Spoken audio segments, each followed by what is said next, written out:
La phase équinoxiale est favorable au dépassement des clivages nationaux. Et je voudrais en donner quelques exemples qui développent, qui prolongent des choses que j'avais déjà dites. Par exemple, en 1953-54, année à laquelle a beaucoup d'importance André Barbeau, en raison de la mort de Staline, en réalité, il s'est passé beaucoup d'autres choses.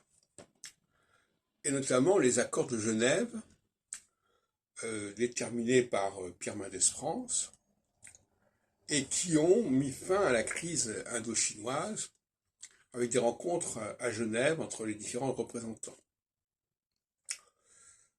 Il y a également à ce moment-là le débat sur la communauté européenne de défense qui prévoyait une armée commune à la France, à l'Allemagne et à d'autres pays de la communauté européenne. C'est ça, ce sont des dynamiques qui dépassent les frontières. Et 15 ans plus tôt,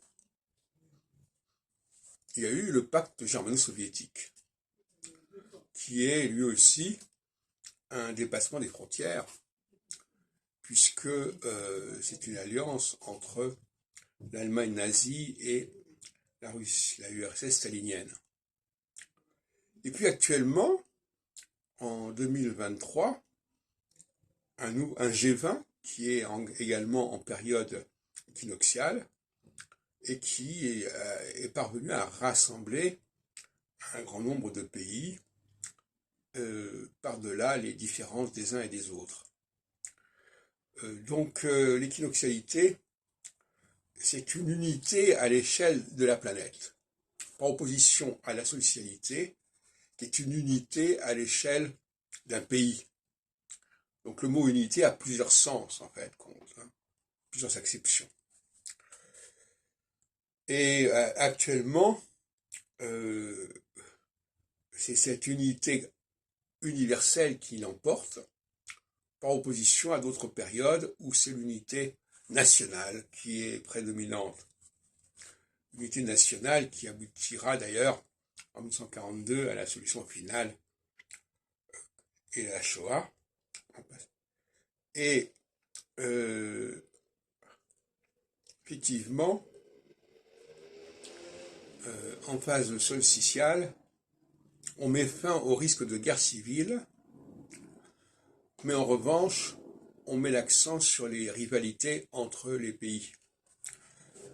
Et en 1989, année à laquelle attache beaucoup d'importance André Barbeau, mais sans avoir précisé ce qui s'y passerait en aucune façon, 1989, c'est une phase solsticiale, alors qu'en 1953, c'était une phase équinoxiale. Donc le rapport entre les deux est complètement discutable, puisque 89 prend le contre-pied de 53. Et même si le fait correspondre Barbeau à la même conjonction Saturne-Neptune, en réalité, ça n'est pas du tout ça. Donc à 89, c'est la mise en question de la supranationalité en faveur des nationalismes locaux des différents pays du pacte de Varsovie. Et par la suite, en 91, l'effondrement de l'Union soviétique comme union justement de sortes de républiques et de pays spécifiques. Et un